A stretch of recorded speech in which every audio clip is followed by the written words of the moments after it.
Good morning. Welcome to Good News for today, February the 7th.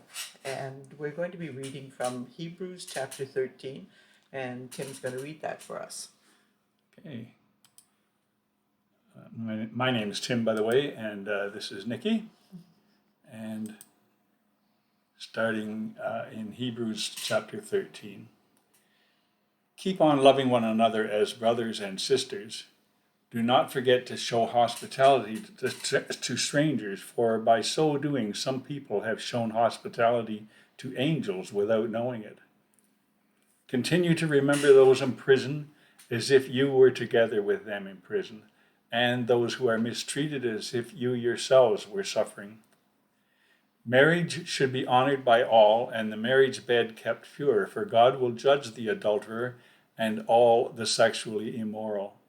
Keep your lives free from the love of money, and be content with what you have, because God has said, "Never will I leave you, never will I forsake you."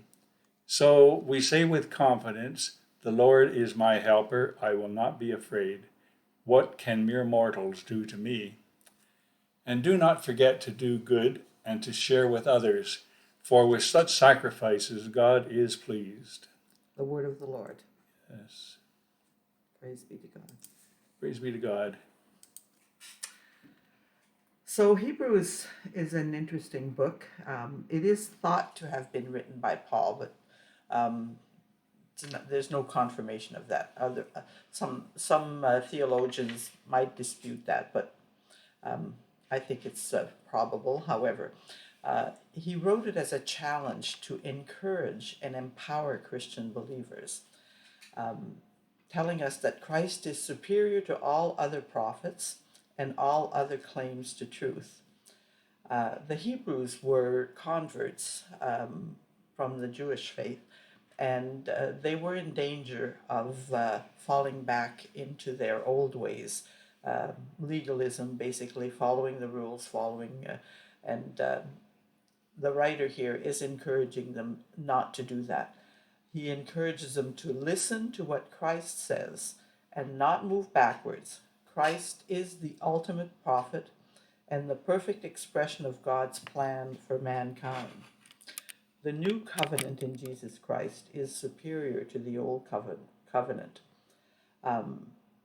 Basically, it's a list of instructions for Christian living. So if you're wondering what you should do as a Christian, tough list, I have to say.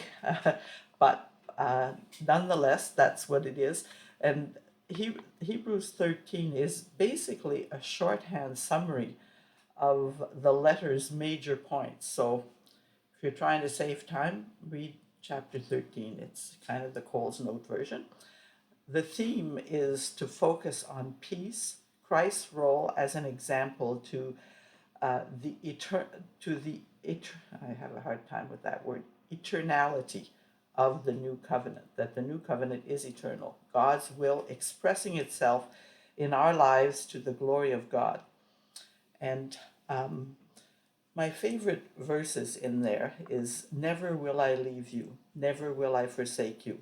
So we say with confidence, "The Lord is my helper.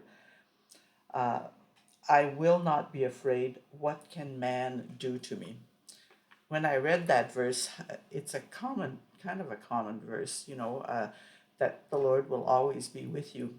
And I heard this joke once about that. I'm a terrible joke teller. And I'm going to mention that I think this quotation is from the Great Commission in Matthew, where in the King James version it says, "And lo, I am with you until the very end of the age," or something to that effect. So I was going to say that. But oh, were you? Well, okay. I beat you to it. Anyway, so the story is this man was very afraid of flying. He didn't want to fly. And this other Christian person was trying to encourage him and saying that, God says he's with us he's always with us. You don't need to be afraid. And he said, "Yes, but he says, 'Lo, I will be with you always.'" Pretty funny, eh? It is. We could laugh and laugh and laugh. So with this, Tim's going to close with Yes, I'm just going to close by repeating that a little bit at the end there, at the risk of being so repetitious. It's a good thing to It repeat. says, God has said, never will I leave you, never will I forsake you. So we say with confidence, the Lord is my helper. I will not be afraid. What can mere mortals do to me? And that's the gospel of Christ and our good news for today. Thank you for listening. And remember, lo, I will be with you always. And high as well. Very good. Have a great day, folks, and we'll see you next time we come around. Thanks for joining us. And Gene Wilson's on tomorrow. You don't want to miss that. That's right. Okay. A new member of our team. Bye for now.